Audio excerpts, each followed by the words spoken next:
నమస్తే, welcome to hash tag you. నేను మీ రాజేష్. తెలంగాణలో శ్రీశైలం లెఫ్ట్ బ్యాంక్ కెనాల్లో జరిగినటువంటి ప్రమాదం పట్ల ఇవాళ దేశం దిగ్భ్రాంతి చెందుతోంది. మరోవైపు చాలా మంది ఇప్పటికి కూడా ఇంకా అందులో చిక్కుకుపోవటం, మరోవైపు రెస్క్యూ ఆపరేషన్స్ కొనసాగుతున్నటువంటి నేపథ్యం. Army, navy, disaster response, Hydraa ఇట్లా అనేక మంది ఇవాళ ప్రాణాలు కాపాడాలనే ప్రయత్నాలు ఇప్పటికి కూడా ఇంకా కొనసాగిస్తున్నారు. ఈ నేపథ్యంలో దీనికి కొంత రాజకీయ రంగు పులుముకుంటుంది. కాంగ్రెస్ పార్టీ నాయకులేమో ప్రధానంగా ఎస్ఎల్బిసి పాపమంతా కేసీఆర్దే అంటూ కూడా పెద్ద ఎత్తున వివాదాస్పదంగా మారుస్తున్నటువంటి నేపథ్యంలో బీఆర్ఎస్ పార్టీ నాయకులేమో కాంగ్రెస్ పార్టీ నిర్లక్ష్యం కనిపిస్తోంది అనేది వాళ్ళు ప్రొజెక్ట్ చేస్తున్నటువంటి కొత్త అంశం. సో ఈ నేపథ్యంలో అసలు ఎస్ఎల్బిసి పాపం ఎవరిది, ఈ ఘటనని ఎట్లా చూడాలి మాట్లాడదాం. రాజకీయ విశ్లేషకులు జకీర్ గారు మనతో పాటు జాయిన్ అవుతున్నారు, డిస్కస్ చేద్దాం. సార్ నమస్తే. సార్, ఎస్ఎల్బిసి ఘటన పైన 3 రోజులుగా రెస్క్యూ ఆపరేషన్ కొనసాగుతుంది. ప్రాణాలు కాపాడాలనే ఒక లక్ష్యంతో ప్రభుత్వం, మరీ ముఖ్యంగా మంత్రిగా ఉన్నటువంటి ఉత్తమ్ కుమార్ రెడ్డి, జిల్లా మంత్రి జూపల్లి రష్ అయ్యారు. అక్కడే కొంత కొనసాగిస్తారు. కమిషనర్లు, ఎస్పీలు అందరూ కూడా అక్కడ ప్రభుత్వ యంత్రాంగం అందరూ పనిచేస్తారు. కానీ అసలు ఈ ఎస్ఎల్బిసికి సంబంధించి గతంలో కేసీఆర్ మాట్లాడినటువంటి వీడియోలను కూడా ఇవాళ బీఆర్ఎస్ పార్టీ ట్రోల్ చేస్తుంది. మొత్తం సార్కి ఎస్ఎల్బిసికి సంబంధించినటువంటి మొత్తం అంతా తెలుసు అని ప్రచారం చేస్తుంది. ఎట్లా చూడాలి ఈ వ్యవహారాన్ని? ఇప్పుడు ప్రమాదం అనేది ప్రమాదం అండి. దాన్ని అది నివారించలేని అంటే ప్రమాదం అంటే అన్ఎక్స్పెక్టెడ్గా అప్పటికప్పుడు జరిగేది. ఇక్కడ ఏంటంటే ఇది ఎస్ఎల్బిసి మనకు అంటే 44 కిలోమీటర్స్ లెంగ్త్ ఉంటుంది. అండ్ లోపల అంటే టనెల్ సొరంగం 10 మీటర్స్ డయా ఉంటుంది, అంటే వైశాల్యం ఉంటుంది, వెడల్పు ఉంటుంది. సో మీకు లెంగ్త్ మనం చెప్పినట్టు 44 కిలోమీటర్స్. సో ఇది వరల్డ్లోనే పెద్దది అనేది మనందరికీ తెలిసిన విషయం. అయితే ఎస్ఎల్బిసి నుంచి మీకు ఉమ్మడి నల్గొండ జిల్లాకు తాగునీళ్లకు అట్లాగే సాగునీళ్లకు సంబంధించిన ప్రాజెక్టుగా ఇది 2005 ప్రాంతాల్లో అప్పటి ముఖ్యమంత్రి డాక్టర్ వైఎస్ రాజశేఖర రెడ్డి ప్రారంభించారు. ఆ తర్వాత జరిగిన పరిణామాల్లో ఒకటి, దాని మీద పెద్దగా బడ్జెట్ కేటాయించలేకపోవడం, పనులన్నీ పెండింగ్ పడిపోవడం ఎంత జరుగుతూ వచ్చింది. అండ్ తెలంగాణ రాష్ట్రం ఏర్పడిన తర్వాత ఉత్తర తెలంగాణ పైన చూపెట్టిన శ్రద్ధ, అంటే అప్పటి ముఖ్యమంత్రి కేసీఆర్, ఉత్తర తెలంగాణ అంటే మనకి కరీంనగర్, ఆదిలాబాద్, నిజామాబాద్, వరంగల్ ఈ టెరైన్ ఉంది కదా, ఈ నార్త్ తెలంగాణ సైడు ఇరిగేషన్ ప్రాజెక్టులకు కావచ్చు, ఇతర ప్రాజెక్టులకు కావచ్చు చూపినంత శ్రద్ధ సౌత్ తెలంగాణ పైన చూపించలేదు అనేది ఆ విమర్శలు ఉన్నాయి. సౌత్ తెలంగాణ అంటే మీకు మహబూబ్ నగర్, రంగారెడ్డి, నల్గొండ ఈ జిల్లాలు వస్తాయి.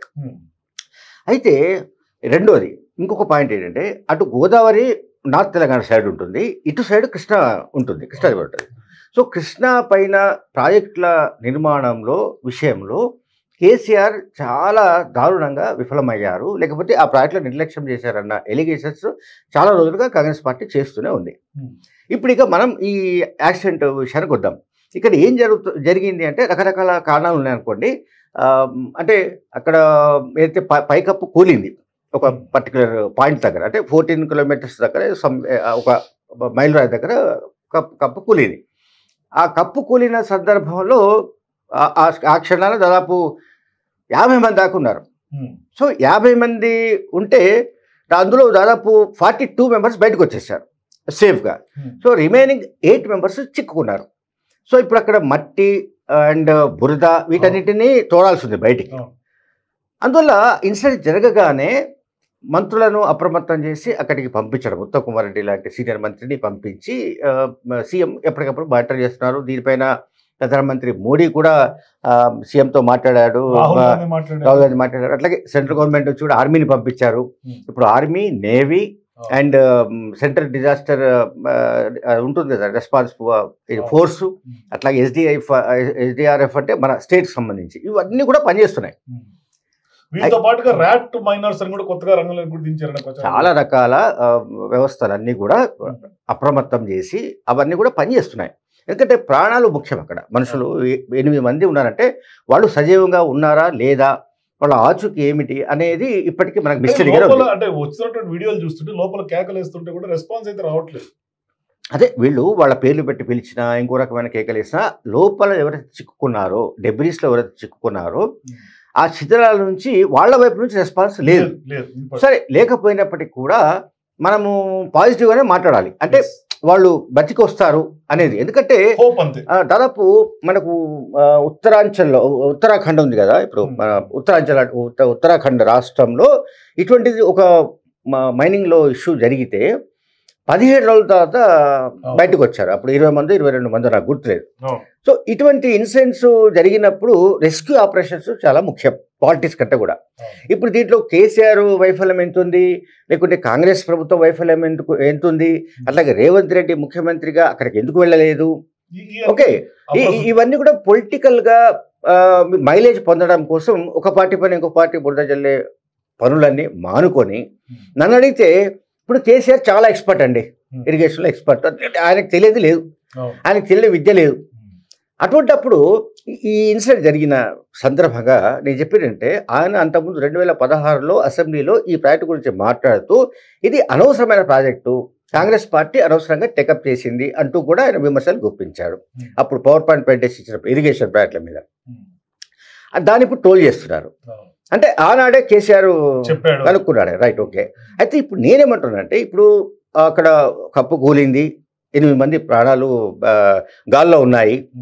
సో ఇప్పుడు కేసీఆర్ లాంటి ఎక్స్పర్ట్ అడ్వైస్ చేయాలి కదా మరి, అండ్ ప్రతిపక్ష నాయకుడిగా ఉన్నాడు, ప్రభుత్వానికి సలహాలు ఇమ్మనండి, మీరు ఇట్లా చేయండి, లేకుంటే ఫలానా ఉత్తరాఖండ్ నుంచి ఆ రాష్ట్రం నుంచి ఫలానా టైంలో జరిగింది కనుక ఇన్సిడెంట్లో వాళ్ళని ప్రొటెక్ట్ చేయగలిగారు, రక్షించగలిగారు కనుక ఆ మెకానిజంని వాడండి, అటువంటి ఎక్స్పర్ట్స్ను రప్పించండి అని సలహా ఇవ్వచ్చు. ఇంకేమైనా ఆల్టర్నేటివ్స్ ఉంటే, ఇప్పుడు వీళ్ళైతే రాష్ట్ర ప్రభుత్వం తరఫున చేస్తున్నారో ఈ సహాయక చర్యలు ఇట్లా కాదు, ఈ రకంగా చేయండి అని సలహా ఇవ్వచ్చు. ఇట్లా కాకుండా ముఖ్యమంత్రి రేవంత్ రెడ్డి ఎందుకు పోలేదు, లేకపోతే కాంగ్రెస్ ప్రభుత్వ వైఫల్యం ఏది, ఈ రకమైన విమర్శలు, ఈ రకమైన నిందలు అనేది ఇది అంటే ఇప్పుడున్న అంటే అక్కడ ఉన్న సిచ్యువేషన్ చాలా గ్రిమ్. అంటే ఇక్కడ బీఆర్ఎస్ పార్టీ ఇంకొక ట్రోల్ కూడా చేస్తుంది.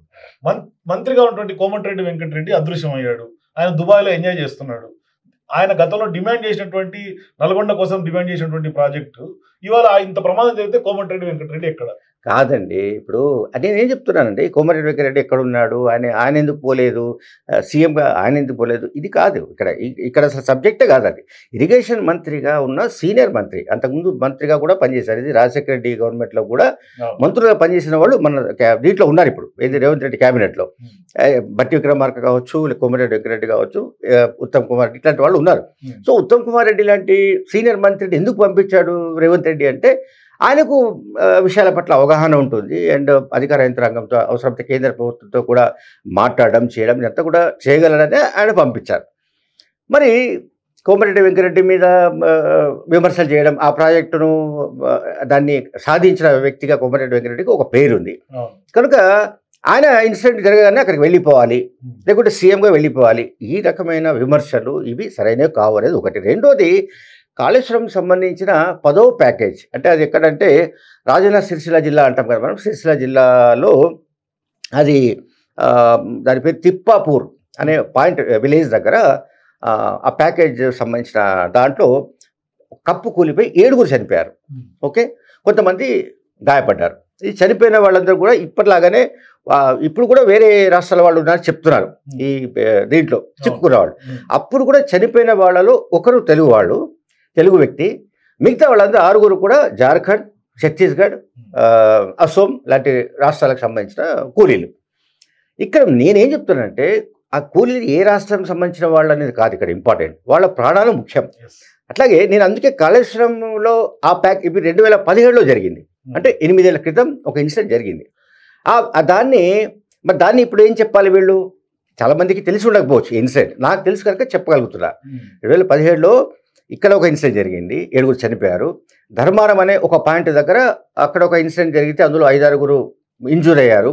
బట్ లక్కీలీ అందరూ సేఫ్గా మళ్ళీ బతికారు. సో ప్రమాదం అనేది ఈ టనెల్స్ తవ్వకంలో కానీ, లేకుంటే ప్రాజెక్టు నిర్మించినప్పుడు కానీ, అలాగే మైనింగ్ లాంటి కార్యకలాపాల్లో కానీ ప్రమాదాలు జరుగుతూ ఉంటాయి.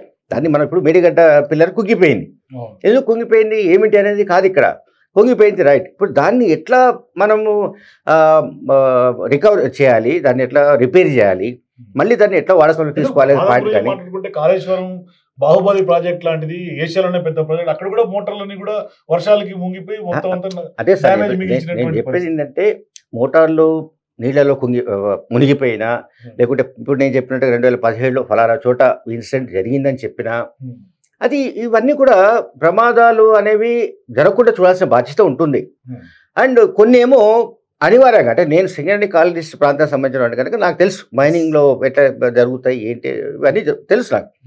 సో జరగకుండా చూడడం ఒకటి, జరిగిన తర్వాత దాన్ని వెంటనే ఎట్లా దాని నుంచి వాళ్ళందరినీ బయటకు తీసుకురావాలి, ఇంకా ఎటువంటి మెజర్స్ తీసుకోవాలనేది చూడాల్సి ఉంటుంది. దీన్ని పొలిటికలైజ్ చేయడం అనేది మాత్రం ఇది ఒక రకంగా చిల్లర రాజకీయం అనాలి.